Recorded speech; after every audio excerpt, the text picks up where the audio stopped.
Olá, está começando mais uma edição do nosso painel regional Debates. Você confere e acompanha com a gente sempre de segunda a sexta, 1h30 da tarde.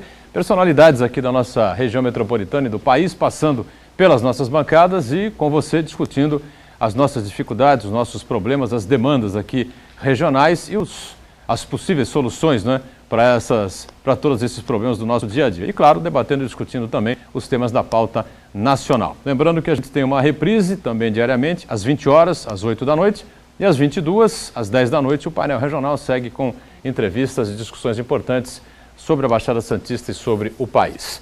Com a gente nesta edição, aqui ao meu lado, a cientista política, a professora Olívia Pérez. Tudo bem? Boa tarde, Olívia. Boa tarde, Boturão, e boa tarde a todos aqueles que estão nos assistindo. Lá na ponta eu tenho o nosso Uriel Vilas Boas, né? Uriel, jornalista, advogado, representante do Fórum da Cidadania, mais uma vez participando e colaborando com o painel Debates. Tudo bem, Uriel? Tudo bem, Boturão? Boa tarde, Olívia, boa tarde a todos aqueles que veem o programa. Estamos à disposição.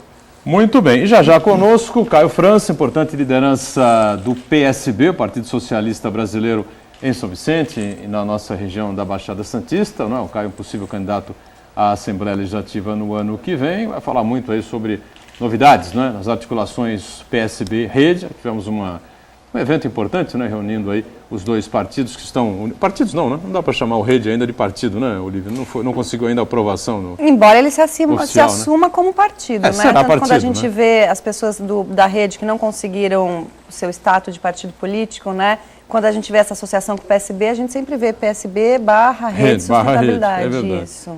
É isso aí mesmo. Importante evento, PSB-Rede, agora nesse final de semana aí, que deliberou aí algumas coisas importantes. Vamos ver onde é que a Baixada Santista se inclui nesse debate, não é? E vamos discutir assuntos importantes da região e do país com o Caio, que está chegando aí, estourando aí, parado aí com um problema de trânsito aqui pela cidade e pela região. O 3017-9110 está aí sempre à sua disposição para você entrar em contato conosco, participar com a gente, enviar aí a sua pergunta, o seu comentário, participar com a sua opinião. Você fica sempre à vontade no nosso espaço democrático aqui do painel Debates. Em tempo real, você também confere e acompanha a gente acessando o site da TV Santa Cecília, Santa Portal. Clica lá no ícone painel regional e acompanha ao vivo, online, em tempo real, que a gente está debatendo aqui.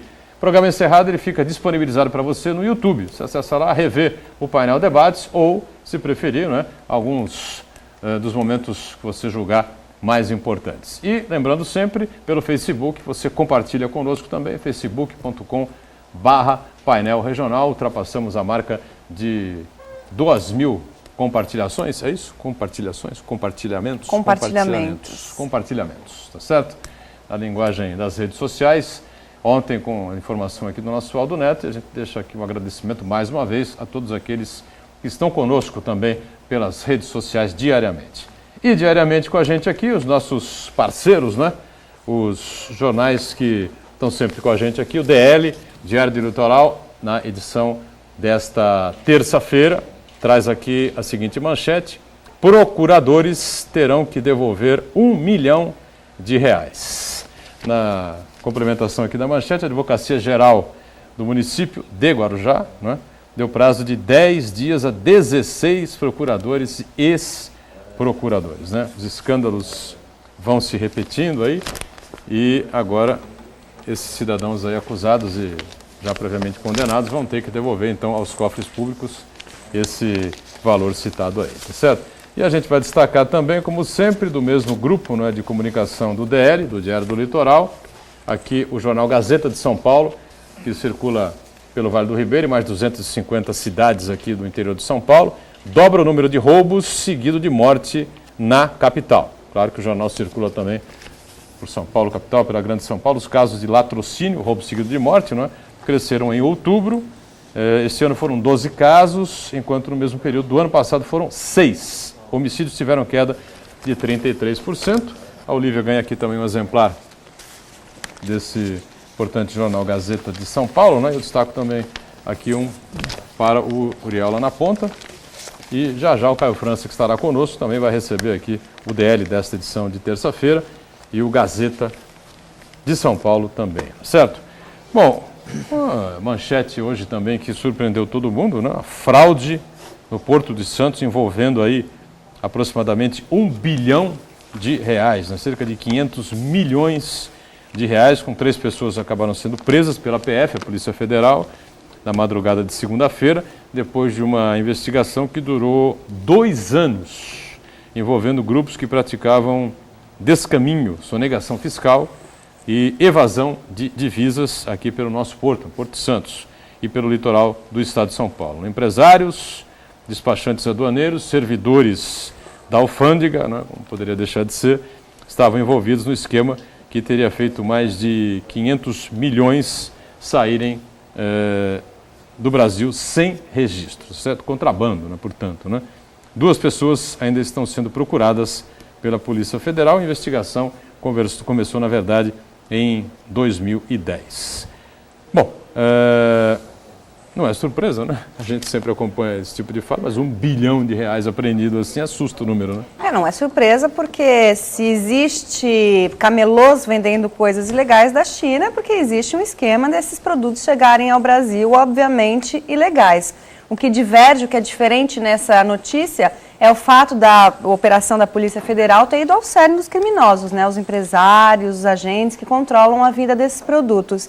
E é muito positivo isso, porque enquanto a gente tem lá na ponta do iceberg um camelô vendendo produto falsificado, na verdade a gente tem gente ganhando muito mais dinheiro com a importação e a abertura dos nossos portos para esses produtos. Então, ao invés da gente punir lá na pontinha do iceberg, nessa notícia mostra que puniram lá quem estava envolvido mesmo no cerne do crime.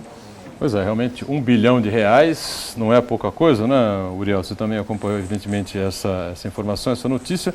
A gente não tem os nomes, né, das 3 pessoas que foram presas, né? Não sei se já nesse momento pela internet, aí a equipe de produção, se tiver alguma informação para a gente, pode passar aí o nome dos envolvidos, a gente divulga aqui com muito prazer, né, quem anda causando esse tipo de situação aqui pelo nosso porto, não é, Uriel? São 3 situações, 3 coisas que me chamam a atenção nessa situação. A primeira delas, 2 anos de investigação.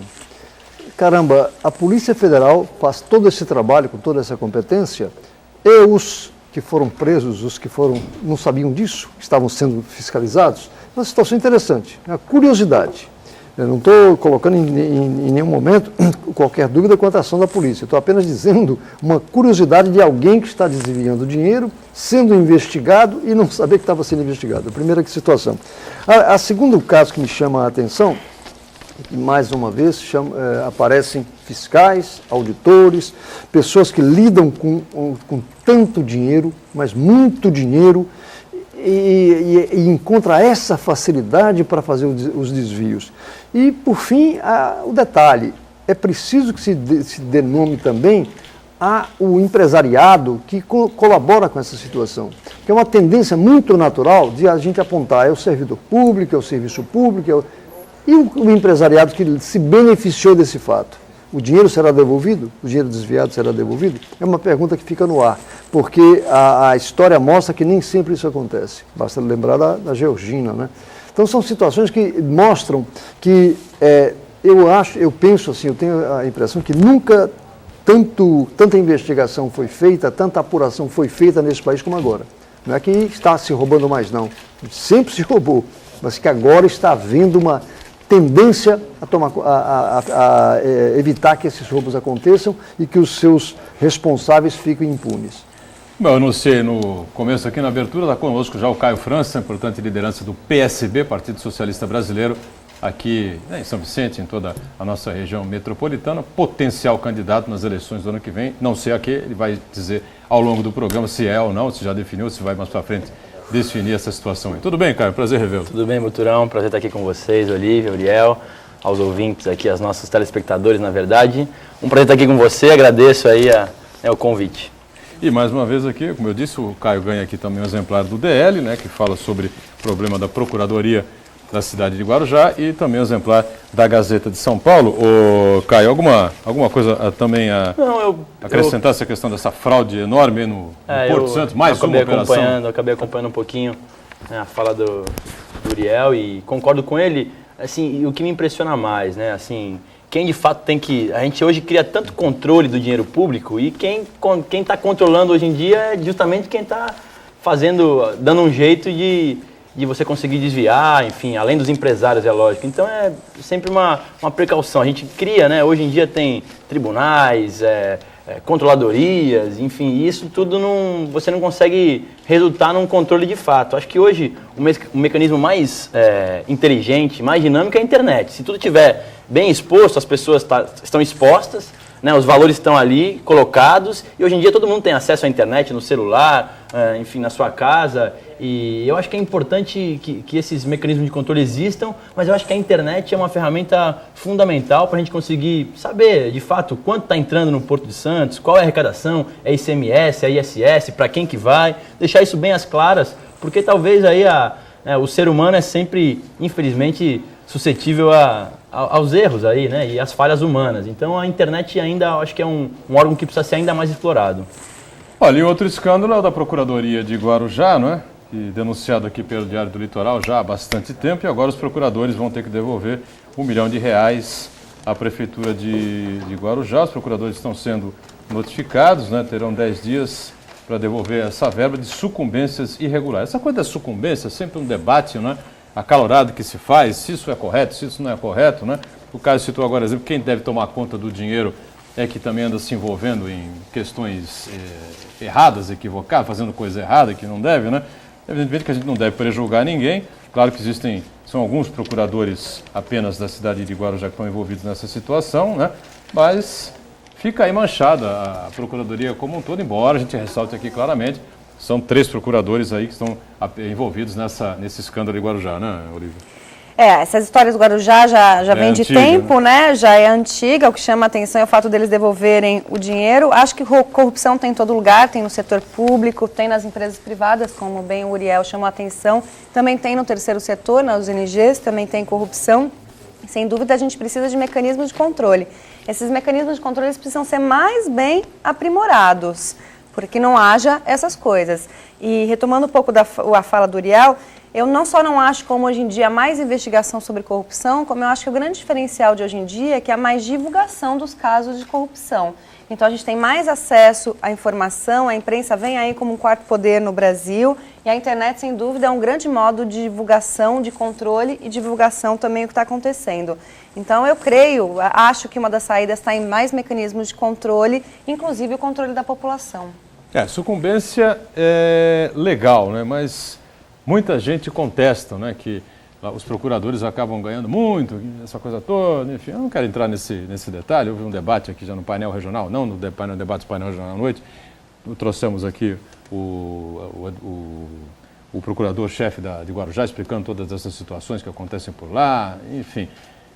Se cometeu erro, tem que pagar, né? Acho que não tem muita dúvida, né? Mas há um detalhe interessante, são situações diferentes, porque aqui não se tirou dinheiro do erário. É dinheiro que não entrou. Então, é uma verba que o advogado ganhou em função de ter ganho o processo. E a sucumbência é determinada pelo juiz em relação a isto. Então, não estou entrando no mérito se tem de devolver ou não. Estou apenas colocando que a colocação não pode ser levada a fundo como se eles tivessem roubado o dinheiro público. Eu diria que é a dúvida que existe, e a discussão pode ser até no campo judicial, em relação se esse dinheiro deve entrar no cofre da prefeitura ou não, mas não se tirou o dinheiro dela. Ele ganhou o processo, ele eliminou o problema que existia, eles ganharam, né, que existiam, e, consequentemente, essa sucumbência é o que o juiz determina em função do perdedor, de alguém ter perdido o processo. Eles teriam recebido esse valor indevidamente, é o que diz a matéria aqui do DL, e a discussão que está posta aí, né? O Caio não foi prefeito, foi quase prefeito, disputou a eleição, acabou sendo, ficou em segundo lugar em São Vicente, mas se fosse prefeito, acompanhou de perto a administração pública, né, a gestão pública, esse debate aí antigo, né? E como vereador também. Como vereador também, enquanto né? vereador, a gente sabe, os procuradores têm isso, né, Boturão? Não é uma peculiaridade aí da cidade do Guarujá, não digo da forma irregular, mas que os valores que são recebidos pelos procuradores de salário mensal não são tão altos. E aí o que acontece? As verbas sucumbenciais, que são, né, os honorários praticamente advocatícios, acabam superando, às vezes dobrando, até triplicando o salário dos procuradores. Então é algo que tem que ser revisto aí, porque sempre tem muita discussão, assim, normalmente vou dar uma notícia assim que é de prática diária de administração. O procurador normalmente não gosta muito de novos concursados, porque você tem que dividir entre mais Vai pessoas. dividir Então, mais o enfim, bolo, é só não é um adendo aí a essa conversa, mas é algo que tem que ser discutido mesmo, porque os salários acabam ficando muito além quando é justificado, quando tem decisão, né, de um magistrado, é perfeitamente cabível. Agora, nesse caso aqui, eu não, sim, pelo que está escrito, né, de maneira indevida, precisa ver o que é isso indevido. Se for errado, tem que de fato retornar aos cofres públicos. Muito bem. Ô, Caio França, você não entrou pela área comercial aí, né? Você está na área política, né? Advogado, né? Sim. Conquistou a OAB, né? Sim, Inclusive, sim, né? sim. Advogando, assessor parlamentar da Também. bancada do PSB na Assembleia Legislativa. Mas se você, por acaso, entrasse pelo ramo empresarial e comprasse um hotel em Brasília, você contrataria José Dirceu para ser o gerente desse seu hotel, não? O ex-ministro? Ele tem experiência de ministério, experiência de administrativa Câmara, ele tem, de Congresso, mas acho que não seria gestão melhor, não. do Partido dos Trabalhadores. Não acho que seria a melhor pessoa, não. Acho que teriam outras pessoas aí, não duvidando da capacidade gerencial, administrativa, que, pelo menos o que eu conheço assim de longe e através de leituras, eu sei que ele é um sujeito muito bem esclarecido, mas acho que até pela postura dele ao longo do tempo e tal, agora o recente episódio do Mensalão, etc., acho que não era a melhor pessoa, e tem outras figuras mais indicadas para o caso. Gente do ramo aí, gente apesar que fez curso. Conhecer bastante gente, eu acho que ele tem boas influências aí para conseguir fazer com que o hotel dê uma bombada, mas não acho que era a melhor figura, não. Bom, pelo menos o pessoal do PT, com certeza, quando for a Brasília, vai se instalar nesse hotel aí, gerenciado pelo ex-deputado, ex-ministro José Dirceu. Você contrataria José Dirceu para gerenciar seu hotel, Olívia Pérez? Olha, com certeza ele tem relacionamentos ótimos. Eu pensei na mesma excelentes, coisa. né? Se o contratasse, o hotel, sem dúvida, ia bombar bastante, ia ter bastante cliente. E clientes de Mas ia ter que tomar cuidado para ver se... financeiro alto, né? Isso, ia ter que tomar cuidado para ver se ele não pega o meu cargo, né?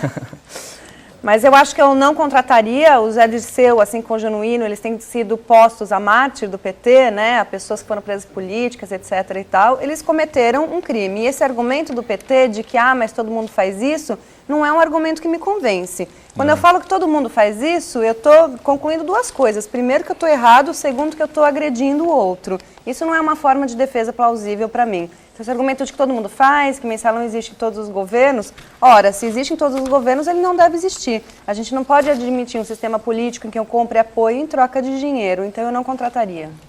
E só para, assim, esse caso, eu acho que para mim é bem emblemático, assim, e vai acabar servindo aí de parâmetro para outros.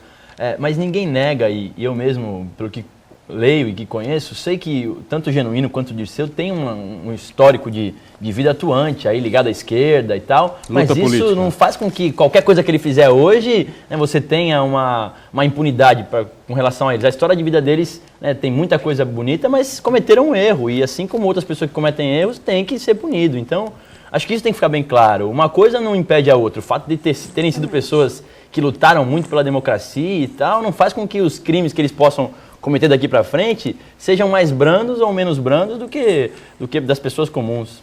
Uriel Vilas Boas, você viaja com o sindicato, chega em Brasília, se hospeda no hotel e dá de cara com José Dirceu como gerente do hotel. Qual seria a sua reação? Eu não entendi ainda, eu estou procurando a notícia, porque... Você não tem a notícia ainda? Não, a notícia é que ele será contratado por um hotel... Foi contratado já, mas, está contratado. mas não diz a função, porque no caso... como gerente. No caso, não se se sabe eu do tenho quê? se eu tenho um hotel e o conheço, evidentemente que eu o colocaria até para chamar a atenção. Porque o hotel precisa de buscar clientes, porque ele não vai influenciar, ele vai ficar lá com o quê? Até 18 horas, porque em seguida tem que se recolher. Tem que tomar cuidado, hein, Uriel? Então, não, eu não pensaria... Vai lá jogar pedra, tijolo, né? Não pensaria dessa xingar forma, o não. hotel. Ele é uma pessoa... Tem outro lado também. É uma pessoa de muito respeito e aí, se houve realmente o mensalão no qual ele esteve envolvido, ele tem que pagar por isso. Mas, nesse aspecto, qualquer função, porque ele precisa de uma função para poder ficar fora do presídio. E algum petista... Aí ele ficaria no semi-aberto, é isso, né? No semi-aberto. Seria assim. Então ele fica lá... Trabalharia no hotel durante o dia e voltaria ao presídio à noite. Então não é um gerente de hotel, uma pessoa que vai exercer uma função... Não, ele vai ser uma pessoa que estaria lá sentado assistindo televisão o dia todo e pronto, recebendo um salário mínimo e pronto. É o que a justiça exige. Nesse aspecto, eu contrataria e iria no hotel que ele está. Seria uma atração turística Exatamente. para esse hotel em Brasília. Exato, mas não A tem figura de dúvida. José Dirceu lá, Não, gerenciando. se ele Não, ficar dúvida quanto a sentado isso. ganhando dinheiro sem fazer nada, não vai ser muito diferente de muita gente que a gente tem votado, né? Muito bem. Vamos aguardar para ver o que vai acontecer, se isso vai se confirmar mesmo, se o ex-ministro será mesmo contratado para gerenciar esse hotel em Brasília e precisa da autorização da Justiça, né, para que ele trabalhe e A depois... configuração, a Justiça vai querer jurídica, a configuração do quadro do emprego. De segunda a sexta ele terá que fazer esse horário até 18 horas e se recolher à prisão novamente. Muito bem. Antes do primeiro intervalo, sempre uma informação importante da Prefeitura de Santos para você, né? Já que nos últimos tempos a gente nota o aumento no número de locais com acúmulo de lixo que estão espalhados por toda a cidade. Isso acontece em todas as regiões do município, nos bairros intermediários, próximos à praia, também Zona Noroeste e morros. Infelizmente, a maioria desse lixo é jogado por gente que é vizinha desses lugares. As pessoas colocam nas ruas móveis velhos, eletrodomésticos e todo tipo de objeto que não serve mais para casa. O pessoal esquece que transformando as ruas em um lixão põe em risco a própria saúde.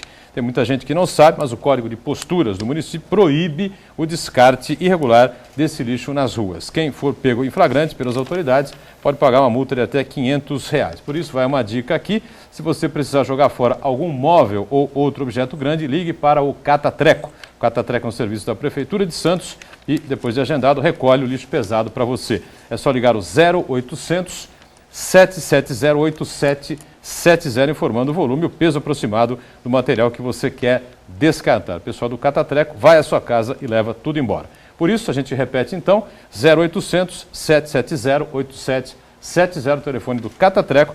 A gente sempre dá o recado aqui e, agindo assim, você vai contribuir para uma cidade mais bonita e mais limpa também. O break agora, já voltamos com o Painel Debates. Estamos de volta, no segundo bloco do Painel Debates. A gente conversando aqui com prazer com a Olívia Pérez, cientista política, Caio França, importante liderança do PSB, Partido Socialista Brasileiro, e o nosso Uriel Vilas Boas também, mais uma vez com a gente por aqui. 3017-9110, você liga para cá, participa com a gente, com a sua pergunta, o seu comentário. Você fica sempre à vontade com a gente aqui no nosso espaço democrático do Painel Debates. Caio França, tivemos um evento aí no final de semana, PSB Rede, não é? E o que é que de mais importante se discutiu, se debateu, definiu-se aí metas para 2014, enfim, explica para a gente aí. Sim, na verdade, os encontros que estão tendo, assim, o tom dele é bem programático mesmo. Então, assim, discutem-se, são 5 eixos, então, desenvolvimento regional, reformas principais, entre outros eixos aí que tem. Então, são 80 figuras do PSB, 80 figuras rede e debates, assim, de 30 minutos por eixo, e cada um consegue circular em todos os eixos para formar aí um plano de governo para o governador Eduardo, o candidato à presidência da República. E lógico, sempre tem muita divergência também, porque o pessoal da rede tem uma postura, são mais jovens normalmente, outros do PSB que já alguns com mandato eletivo, na rede são pouquíssimos que têm isso, então com um pouco mais de experiência e tal. Mas, sim, é o que eu falo, discutir e colocar suas ideias nunca é ruim, né? Acho sempre importante, então eu acho que é uma maneira importante de você tentar contribuir e participar de fato, porque as pessoas que participam dos partidos, e a rede, embora não seja um partido político de cartório, assim, com formatação legal, nós do PSB consideramos um partido dentro do PSB. Então, são pessoas extremamente envolvidas, que gostam de participar, se puder, fica aí sempre numa discussão grande sobre um tema específico, e eles vão, assim, de um tema eles tiram vários temas, então é sempre importante, é uma experiência. Eu mesmo, de fato, não estava acostumado com esse tipo de diálogo, mas estou me acostumando aí e gostando, acho que é importante. Esse debate é sempre acalorado, mas importante, a presença de algumas figuras, Eduardo e Marina não estiveram presentes dessa vez, mas estiveram no último encontro, mas demonstra o que a gente chegou a falar aqui, nessa mesma bancada, que os dois estão numa sinergia muito boa. Todo mundo apostava muito numa possível discussão, numa possível briga de vaidade entre os dois, mas o importante é a demonstração dos dois de humildade e de, nesse primeiro momento, ao invés de discutir candidatura, discutir um plano para o país. Então é mais ou menos isso que aqui em São Paulo e em todos os outros estados isso está sendo replicado. É uma discussão com os integrantes do PSB e da rede para poder chegar num plano único aí de governo com as duas experiências aí de gestores e de filiados aos dois partidos. Olívia e Uriel. Bom, acho que discussão sobre programa, projetos, ideias é extremamente importante. É isso que a gente espera de um partido político, é isso que ele perdeu. Os partidos vêm perdendo um pouco nos últimos anos, né? Então muito eles estão mais interessados em alçar mais um cargo, mais ao poder, e menos interessado em debater e concretizar propostas e ideias mais abrangentes.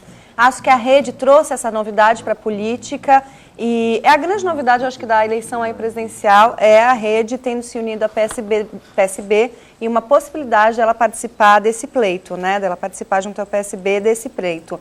A gente fala que debater ideias, e muita gente falava que PSB e rede tinham ideias contrárias e que isso ia ser prejudicial. Não acho prejudicial, acho que é debatendo ideias contrárias que a gente chega a consensos, que a gente melhora o nosso argumento. A rede tem um perfil de pessoas mais jovens, mais participativas, como o Caio falou, bem definido e sem dúvida acrescenta aqueles caciques, aquelas pessoas já com mais acostumados à política no dia a dia.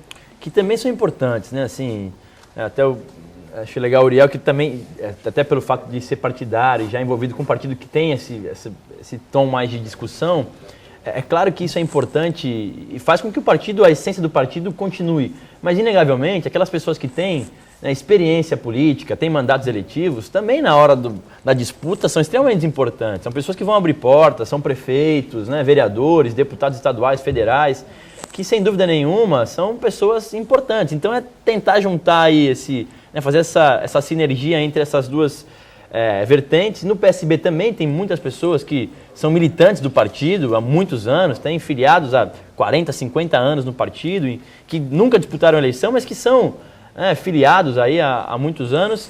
De fato, para mim é uma novidade importante, até para mim mesmo, enquanto agente político, enquanto pessoa, cidadão mesmo, para conhecimento, enfim, mas acho que acima de tudo para o país uma candidatura nova, diferente, tentando criar uma alternativa diferente aí de poder. Se vai dar certo ou se não vai dar certo, é o tempo que vai dizer, mas eu acho que pelo menos pontuou aí e conseguiu reacender a chama de algumas pessoas que estavam um pouco descontentes aí com a política mais tradicional. Eu tenho uma visão que me preocupa num aspecto. A Marina começou no PT. O PT passou para o PV. O PV e aí resolveu, não sei se era ambientalista, não entendi o caráter ideológico, mesmo porque ela é vinculada a igrejas evangélicas, né? Um certo conservadorismo. E em nenhum momento da tramitação da tentativa de registrar o partido, em nenhum momento, eu não vou dizer, não sou pretensioso a tanto, mas poderia imaginar que ela se filiaria, se juntaria ao PSB. E aí eu coloco uma questão que é um desafio para vocês, do PSB, um desafio porque já não é PSB com Marina, é PSB mais rede, o PSB e rede/rede. E a Marina, em algumas declarações que ela deu, que provocou inclusive reações no partido, ela chegou a insinuar a possibilidade da sua candidatura a presidente. Ela chegou a insinuar, quando na verdade o Eduardo Campos já é lançado há tanto tempo como característico, como definido como candidato do partido. Então eu interpretaria isso como um grande desafio, porque o debate, como você falou, é fundamental, é essencial, mas eu estranho que ainda coloque-se PSB-rede. Eu gostaria de avaliar assim, por que não o PSB? O PSB está discutindo, mas não, rede é o quê? É uma tendência, como faz o PT, que tem suas várias tendências, é uma situação curiosa. O PSB recebeu a rede, né? Sim, aceitou a rede enquanto partido, mesmo não tendo a legalização dele formatada. E vale lembrar, Uriel, só para, assim, tem alguns, não são muitos, mas tem alguns candidatos que estavam filiados à rede e estão filiados ao PSB hoje e vão disputar a eleição para federal ou estadual e, se conseguirem mandato, terão autorização e terão já, desde já, assim que a rede for criada, porque continua o processo de criação da rede, eles terão liberação para poder sair do partido com tranquilidade. Então é uma maneira gentil, talvez, de criar uma relação com os simpatizantes da rede. E vale lembrar, teve muita gente da rede também que não concordou com a filiação ao PSB, mas uma esmagadora maioria acabou concordando e muitos deles estão filiados. Talvez então uma maneira gentil aí de conseguir trazer a rede para o circuito, colocando sempre quando fala PSB, PSB Rede, para poder criar essa demonstração mesmo de desapego aí com Mas isso não coloca para vocês esse problema de ter que explicar a razão pela qual é PSB Rede, por exemplo? E isso é um detalhe, que na verdade vieram muitos candidatos, muitas participações também, inclusive do PSDB, o Feldman. Walter Feldman. Walter Feldman. Eu estou colocando apenas para uma preocupação que vocês terão que ter durante a campanha de explicar que, em verdade, é um partido só. Uriel, mas cada vez que eles se explicam, eles ganham mais, e mais do que mídia, isso, mais possibilidade de aparecer, né? Não, eu entendo, eu compreendo a ponderação, Uriel. E o que eu falo é o seguinte, e eu até cheguei a falar no programa aqui, acho eu, né, minha avaliação não tem nada científico, mas acho que essa dúvida de Marina, Eduardo, é até positiva para nós, porque inegavelmente a Marina hoje é uma figura muito bem vista. Hoje, né, e aí sendo bem pragmático, as pesquisas demonstram isso. Ela tem 20 pontos em uma pesquisa que ela vai mal, ela chega a bater 25, 27. É a melhor candidata hoje, numericamente, entre todos os que estão colocados. Então essa dúvida, se é Marina ou se é Eduardo, na minha avaliação, pode ser positiva porque junta, faz com que as pessoas ao longo do tempo entendam que Marina também é Eduardo. Então é mais ou menos esse o Mas eu faria uma comparação com o PSDB quando tem o Aécio e tem o Serra. Quer dizer, ambos candidatos em potencial. Então, esse risco, é por isso que eu estou dizendo que mas eu digo, se fosse toda vez que você nisso, tem que explicar alguma coisa está errada. É isso que eu quis dizer. Mas o Aécio e o Serra, eles disputam os mesmos votos, que são votos do PSDB. Então, quando há essa confusão, é ruim para ambos, né? Quando as pessoas ficam em dúvida se vão votar ou não no Serra, é ruim para o Aécio, que acaba tirando os votos dele. Quando essa confusão ela é orquestrada pelo PSDB Rede, porque ninguém é ingênuo, na verdade é para vir para somar quem gosta da Rede e quem gosta do PSB. O Serra disputam mesmo? Porque você tem o eleitor, está falando. Eleitor, pois em tese seria correta a avaliação da Olívia, mas você chega em Minas, por exemplo, o Serra é uma figura assim inexpressivo. Mas em São Paulo, mas sabe que quando você inverte a moeda e traz o Aécio para Minas, aí a verdade é o que é legal nessa eleição. Tem pouca expressão. Mas há um detalhe também que não pode ser esquecido. Não pode ser esquecido. A pesquisa aponta Marina ou Eduardo? 25 Eduardo. Marina e Eduardo 10, 12. Como explicar para o eleitorado que o candidato que tem menos expressão em termos duro. Mas se for pensar desse jeito, Uriel, o Lula tem mais que a Dilma hoje. E como explicar que o Lula não será o candidato e a Dilma será a candidata? Mas só que o Lula já disse claramente que não é candidato. E a Marina, Uriel, a demonstração maior dela de que não será candidata, isso é lógico, é muito claro. Eu estou dizendo assim, eu estou muito próximo, mas ao mesmo tempo nem tanto, porque não participo de discussão, mas se ela quisesse ser candidata, ela seria filiada ao PPS. Ela estaria tranquila. Ela sabe que ela veio para o PSB numa candidatura colocada, numa candidatura posta para todo mundo. Um detalhe, PPS hoje, ao que consta, tem quantos deputados? 11 deputados. 15 deputados. É muito inexpressivo. Não, mas o PV também tinha uma bancada pequena. Mas o PV tem no Brasil todo, ao passo que o PPS... Não, mas a Marina, eu digo isso, a Marina, ela foge essa tradição partidária. Ela meio que tenta fazer um caminho diferente, assim, para ela, deputado, governador, senador, entendeu? Assim, não acrescenta, não tem uma grande diferença. O que a gente precisa, assim, fazer com que a Marina entenda é que também são importantes essas figuras. Inegavelmente, você tem um deputado, tem uma bancada de senadores, isso ajuda, sem dúvida, o partido. A Marina, ela tenta fazer esse estilo de apolítica. Como ela assim, a figura dela que teve os 20 milhões de votos. O PV é simplesmente a sigla que ela precisava para poder ser candidata. Se a Marina for candidata pelo PPS ou pelo PT ou pelo PPL, Uriel, na minha avaliação, a figura dela é muito mais forte do que a instituição partidária. Sim, mas aí tem duas questões também que não podem ser esquecidas.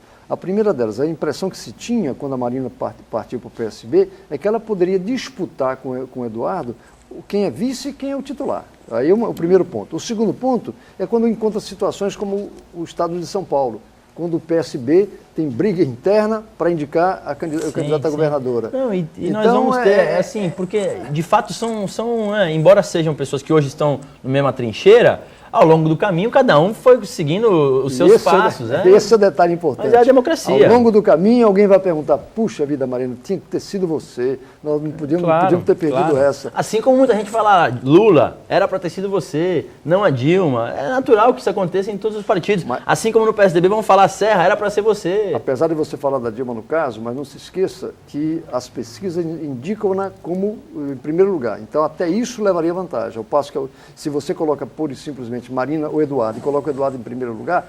Mas as pesquisas indicam a Dilma porque elas nem apresentam o nome do Lula, né? Quando Se tiver quando é Lula apresentação e Dilma, espontânea, né? Quando as pessoas, sem apresentar os candidatos, o Lula é o que ganha, é o nome mais lembrado. Agora, por falar em pesquisa, foi bem lembrado pelo Uriel, quando houve a aliança, né, ou quando o PSB recebeu o Rede, né, o Eduardo Campos deu um salto, né, na primeira pesquisa, bateu lá 14, 15%, 16%. Bateu 15%, né? 15% de intenções de voto, enfim, o Aécio... 18, né? 17, 18, a presidente Dilma estava numa situação um pouco mais de 30%, qualquer coisa assim, né?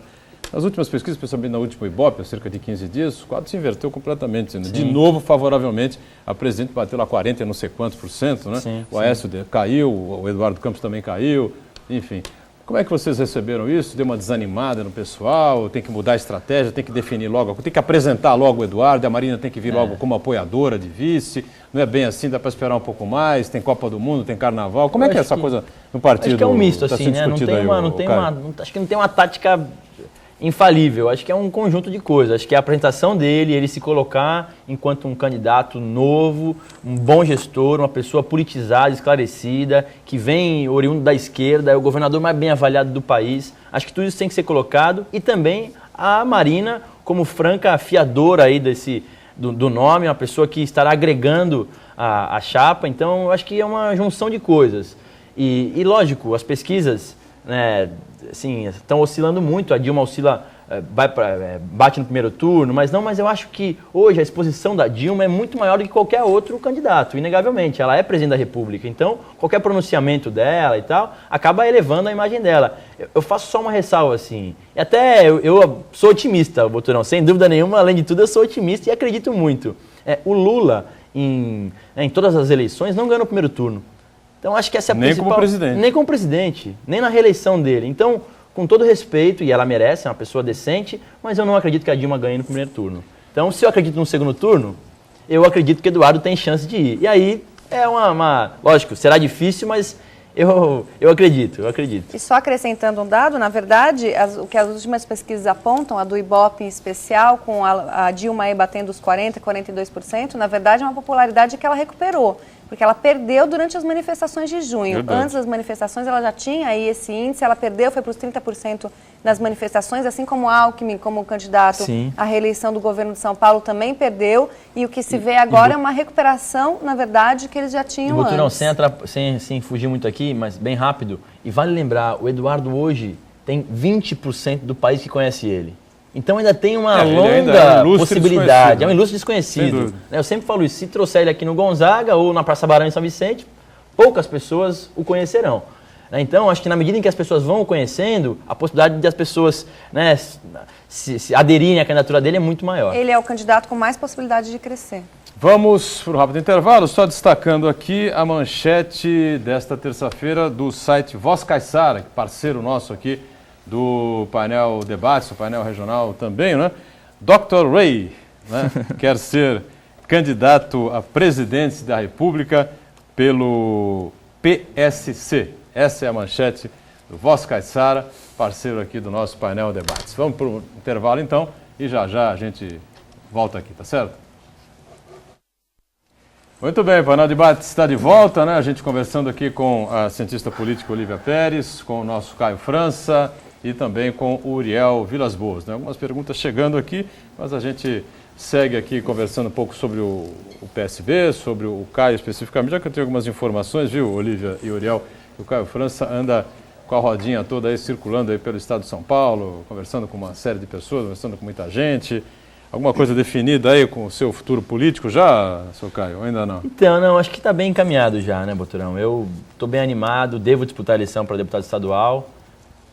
Ainda, lógico, faltam alguns detalhes, mas estou, né, bem animado para isso. Tenho conversado com algumas pessoas, tenho, né, feito aí visitas em algumas cidades que tenho alguns amigos partidários, Vale do Ribeira, onde tem uma história longa aí. Meu pai também foi uma pessoa que ajudou muito o Vale enquanto deputado, na Baixada, em São Vicente em especial, que é a minha cidade aí de coração natal, que eu nasci e vivo lá, então tenho conversado muito com as pessoas que me ajudaram na eleição, tanto de vereador quanto de prefeito, então eu estou me organizando para isso e se tudo correr bem, disputarei a eleição para deputado estadual. Muito bem. Márcio França confirma que não sai para deputado federal, não sai para a reeleição, ou ainda há alguma possibilidade de se reverter? Não, acho muito difícil. Ele já declarou isso também. E acho que assim, as pessoas na política, lógico, que além da questão eleitoral em si, de conseguir ou não conseguir, a pessoa tem que estar com muita vontade para poder disputar uma eleição, você tem que estar com a vontade, enfim, a vontade de fazer as coisas acontecer e tal. E eu sinto hoje nele que a Câmara Federal, assim, deu uma murchada nele, ele não se sente, talvez, pelo potencial que ele tem, então fica caracterizado aí o perfil dele mais no campo executivo. Então acho que hoje a possibilidade real aí de estar na chapa majoritária do Alckmin, ou enfim, coordenando a campanha do Eduardo Campos, acho que isso é hoje as coisas que motivam ele aí para o ano que vem. E é nesse sentido que eu tenho tentado ajudar também e abrir algumas portas, e ele conhece bem também isso. Pois não, Olívia? Bom, eu venho acompanhando aí o Márcio França, que na verdade, me parece, como o Caio confirmou, quer pleitear ser vice-governador, né, na chapa com o Alckmin. Ele está esbarrando aí em alguns problemas, porque ao chamar a rede para o PSB, a rede agora é contra essa aliança e, na verdade, ela quer lançar uma candidatura própria, Erundina ou Walter Feldman. Agora a gente tem um novo cenário se desenhando, porque o Walter Feldman está com o nome envolvido aí com um escândalo de corrupção envolvendo o metrô de São Paulo. Ele está sendo ligado a um lobista ligado a esse escândalo de corrupção. Mas eu acho que talvez essa aliança do Márcio França como vice do Alckmin não saia por causa de uma preocupação do próprio PSDB. Acho que o PSDB e as pessoas preocupadas com a candidatura do Aécio Neves aí na esfera nacional, federal, elas temem que o nome do PSB seja associado ao PSDB e que isso confunda o eleitor de São Paulo. Porque, na verdade, é o eleitor de São Paulo que aí é a grande aposta para determinar essas eleições. Então, eu aposto que, por medo dessa confusão de ter que explicar a diferença entre PSB e PSDB, que pode afetar a candidatura do Aécio Neves, talvez não saia dobradinha por aí. Entendo. Acho que é uma ponderação aí da Olívia, mas eu reforço uma coisa, assim, na minha análise aqui, de fato, o governador de São Paulo, a preocupação dele é prioritariamente com a eleição dele. Entendeu? Sim, então, enquanto muita gente fala que o Márcio França talvez não saia candidato por ter chamado a rede para o lado dele, eu acho o contrário, que não vai ser, se ele não sair, não é por isso. Não, se ele pode não ser, sair, eu acho que tem todas as motivações, mas o que eu estou querendo dizer é o seguinte, eu não sei se o Aécio também terá força o suficiente para poder, em cada estado, ponderar e falar, olha, aí não pode porque tem que ser eu, assim. Aí vai, acho eu, falar mais alto um pouco da disputa antiga que tem aí, o Uriel sabe muito bem disso, enquanto o Alckmin foi candidato, quando o Serra foi candidato à presidência da República, em que todo mundo que é tucano sabe que o Aécio não se esforçou muito na eleição, então acho que agora também, assim, eles vão ajudar, obviamente, o Aécio, mas também não vão correr riscos na sua eleição regional, aí, estadual. Então, Minas ficou famosa pelo Lulécio, em 2006, lembra-se? Lulécio e Dilma Zia. E Dilma Zia em 2010. E agora nós estamos fazendo que é o Geruardo. É o Geruardo. O que é o Lulécio? A união do Lula na reeleição com o Aécio, né? E em detrimento da candidatura Alckmin. Né? Os tucanos paulistas não esquecem isso, né? Não engolem. Não esquecem, mas acho que essa eleição... E o Dilma Stasia, então, pior ainda. Acho que essa eleição tem um grande diferencial, que é o fato de não haver um presidente da República vindo de São Paulo. Então, acho que por isso a aposta dos presidentes da República aposta no Colégio Eleitoral de São Paulo. Claro. Enquanto antigamente havia uma posse em Minas Gerais, e os estudos da ciência política comprovam que quem ganha em Minas ganha no resto do Brasil, então os candidatos apostavam em Minas, que é um colégio eleitoral com características do Sudeste, do Norte, mas agora essa aposta vai ser em São Paulo. Pegando o gancho do que disse o Caio, você acha que os tucanos paulistas, e especialmente o governador do estado, está preocupado com a reeleição e a manutenção do governo do estado de São Paulo ou com a eleição presidencial? Eles estão preocupados com a eleição deles, mas aí você tem o Aécio, esfera federal, muito mais preocupado em tirar o PT do poder. É claro que se der para empurrar o Aécio, claro, não, sem dúvida, isso não nego. Se tiver que escolher entre Aécio e Eduardo Campos, lógico, será o Aécio. Ficará com o candidato deles, que é Aécio Neves, claro. Mas eu concordo com a tese do Caio, né?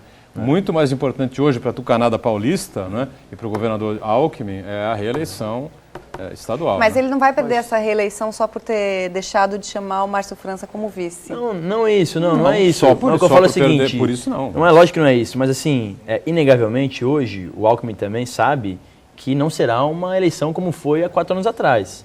Uma eleição no primeiro turno, hoje tem problemas sérios, então ele também não pode perder parceiros na nossa avaliação. Então, assim, será que ele faria uma chapa pura do PSDB? Chamaria uma outra figura para compor a chapa, um candidato ao Senado do PSDB?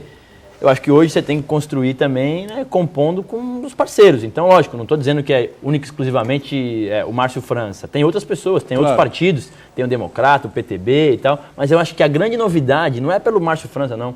A grande novidade, esfacelado pelo Democratas pelo com um problema sério aí do PSD, e mais do que tudo, né, a gente acredita muito na candidatura do Eduardo Campos. Então, o Alckmin quer ter a figura do Eduardo, que é uma novidade na política, no palanque dele, né? Sabendo que o pernambucano aqui de São Paulo, o nordestino aqui de São Paulo, tem grande chance de estar com o Alckmin aqui, também por intermédio do Eduardo Campos. Enfim, é uma tese, lógico, que pode ser modificada, tem outras pessoas que avaliam de maneira diferente, mas eu acho que é um caminho.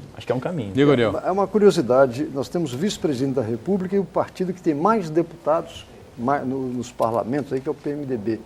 Quem é o candidato do PMDB em São Paulo? Paulo Scaff. Sim, mas Scaff que está forçando a barra, tendo em vista a estrutura que tem na Fiesp, e tentando se lançar como candidato. Mas nem por isso significa... Ele apareceu bem nas últimas pesquisas. Mas uma curiosidade... Não, estou dizendo que ele é candidato, sim. Estou dizendo que a estrutura partidária fechada com ele ainda não. E é de se lamentar a decisão do seu pai. Está certo que ele está muito velho, né?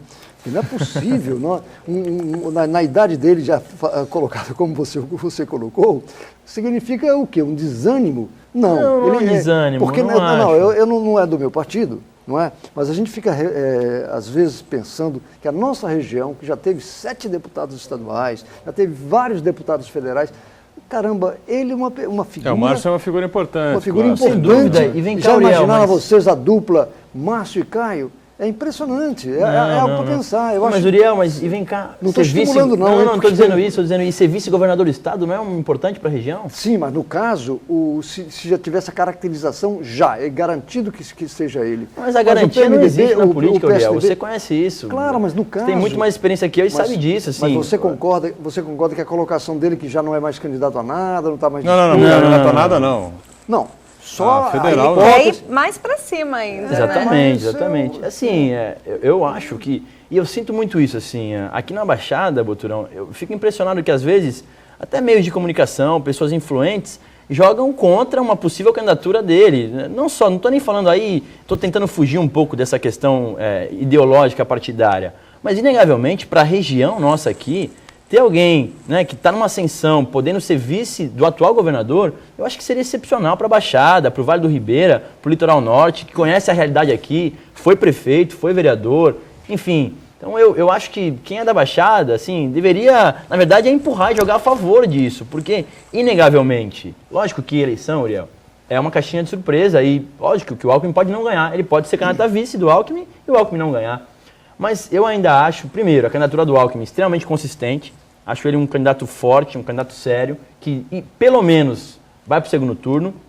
E a chance dele ganhar eu acho grande. E só o fato de ter alguém daqui que conhece e que está ali do lado do governador, que terá a influência que um vice pode ter num governador, eu acho extremamente importante. E eu acho que quem é daqui, sim, deveria tentar fugir um pouco da questão ideológica e jogar junto, porque para a Baixada, na minha opinião, seria super importante. Rubens, Cidade Náutica, diz assim: Caio França, qual a sua opinião sobre o prefeito Billy, já que a maior parte dos funcionários de confiança são da gestão passada?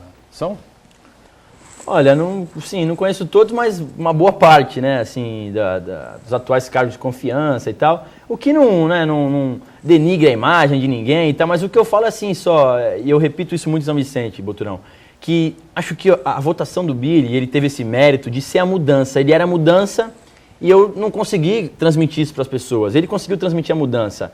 E hoje as pessoas que votaram querendo a mudança, acho que assim, baixaram um pouco da bola e até se desanimaram um pouco, porque, poxa, a maioria das pessoas que estavam são as mesmas. Nada mudou na cidade, né? Problemas continuam na cidade assim como estava no final do governo do Tércio. Então, onde está a mudança? Então, é isso que eu acho que o morador da Náutica está falando e eu concordo com ele, a esmagadora maioria é do antigo governo, o que não denigra a imagem de ninguém, mas só não tem aquela mudança que de fato ele falou que era. O que vai te favorecer, né? Não sei se isso favorece ou não, mas eleitoralmente? Um dado. Sim, as pessoas que apostaram a mudança estão se decepcionando aí com o BIR e logo... Olha, Marcelo da Vila Valença, Caio, por que a família França, após tantos anos no poder, está fora da área pública? E se você tem algum projeto que beneficie São Vicente e qual a sua pretensão nas próximas eleições? Né? A família França não está fora da área pública porque o Márcio França é deputado federal. Primeiro isso, né? O deputado Márcio França ainda é deputado até 2014, continua com mandato, tem mandado emendas para São Vicente, para entidades e para a prefeitura também, para as cidades da região, Vale do Ribeira, enfim. E mais do que isso, sim, eu continuo andando na cidade, independente de mandato político, eu continuo conversando com as pessoas, fazendo as coisas que eu fazia antes de me eleger ou ser candidato a prefeito. Então, eu sigo na cidade, estou me organizando, como eu disse, devo disputar a eleição para deputado estadual e estou me organizando para isso. Então, minha pretensão é essa e, lógico, vou acompanhar aí a candidatura do Eduardo Campos. A Marina deixou bem claro que quer estar presente em todas as cidades que tiver candidato a deputado estadual e federal, junto com o Eduardo. Então, acho que nós vamos conseguir trazê-los aqui em alguns dias durante a eleição. Acho que tudo isso é importante, aí me anima. Tudo bem, o programa estará de portas abertas aqui, viu, senhor? Legal. Se colocar aqui o Eduardo Campos aqui, a Marina Silva aí, ou vice-versa, já que eu prefiro a presença feminina aqui ao meu lado, isso Marina aí. Aqui. Já tive a oportunidade, aliás, de entrevistar a Marina Silva por 2 ou 3 vezes, né? Em outras épocas, em outras emissoras, realmente é uma conversa bastante interessante. Luiz Tomás pergunta se o Caio será candidato, ele já respondeu que está praticamente certo. Quantos votos você teve e quantos são necessários para ser eleito a deputado? Quantos votos você teve em São Vicente? Para prefeito, ele deve estar perguntando para prefeito. 84.970, né? 85 mil. 84.970. 85 mil votos para 85 arredondar. mil votos. E no PSB hoje, eu acredito que a faixa de corte, lógico que isso tudo são contas, nem sempre é exato, mas na faixa dos 60 mil votos, na última eleição nós elegemos deputados com 52 mil votos. Dessa vez eu acredito que um acréscimo aí de mais ou menos 10%, 60 mil votos, está na briga. Cosme da Areia Branca diz assim, o dono do hotel que contratar Zé Dirceu em Brasília para ser administrador vai ficar 10 vezes mais rico, porque esse hotel vai ser como fosse um bunker para usar o roubo do dinheiro público, isso é ele que está dizendo, evidentemente, né, que o atual governo federal vem fazendo. O Zé Dirceu nunca fala quem é o Alibaba, mas ele é um dos 40 ladrões. Aí é a observação do Cosme da Areia Branca. A gente agradece a participação mais uma vez. Alguém comenta alguma coisa sobre essa fala? Não. Passamos em frente, é isso? Perfeito. Bom, Francisco Eduardo Gonzaguinha, Caio França, como está a relação com o prefeito e o vereador do Vale do Ribeira? É isso que ele está colocando? Se existe alguma possibilidade de uma dobradinha com o Samuel Moreira, presidente da Assembleia e candidato a deputado. Me parece que o Samuel Moreira será de novo candidato a estadual, né? Federal. Vai federal agora? Federal mesmo? É um cara, presidente da Assembleia hoje, super influente, assim, foi prefeito de registro, bem votado. Sim, tenho boa amizade com ele, não tem nada certo ainda, eu costumo bastante no Vale. Meu pai na eleição dele agora, né? Enquanto foi candidato, foi o mais votado federal do Vale do Ribeira, então eu tenho também bastante ascensão no Vale e tenho boa relação com alguns prefeitos lá. O PSB fez as prefeituras de Pedro Toledo e Miracatu, fez vereadores em praticamente todas as cidades, então acho que nós temos aí expectativas boas no Vale do Ribeira, não só para a eleição agora, mas para a eleição de 2016, candidatos a prefeito, a reeleição, vereadores que querem ser candidato a prefeito. Enfim, o Vale é uma região muito importante aí em que eu tenho também uma relação familiar, né? Meus avós são de Iguape, é uma cidade muito querida que eu passei muitos carnavais da minha vida em Iguape. Para encerrar, Uriel, pois não? Eu só queria pedir ao Márcio França, o Caio transmitisse o recado, que nós vamos convidá-lo, Márcio França, para um debate com os 2 deputados federais da região em relação ao fator previdenciário, em relação ao reajuste dos aposentados. Excelente. Se prepare nos próximos 15 dias. Excelente. É um debate muito franco, muito aberto. com os Excelente. sindicalistas. Temas importantíssimos, sem dúvida nenhuma. Olívia, obrigado mais uma vez por estar com a gente, tá bom? Obrigada. Obrigado, meu caro Caio França, até uma outra conosco. Obrigado tá a bom? você, Boturão, Olívia, Uriel e aos telespectadores. Obrigado, Uriel, também mais uma vez pela participação sempre importante. A você que nos acompanhou, também muito obrigado. O painel Debates volta amanhã, 1h30 da tarde, reprise às 8 da noite e às 10, 22 horas, o painel regional. Tchau.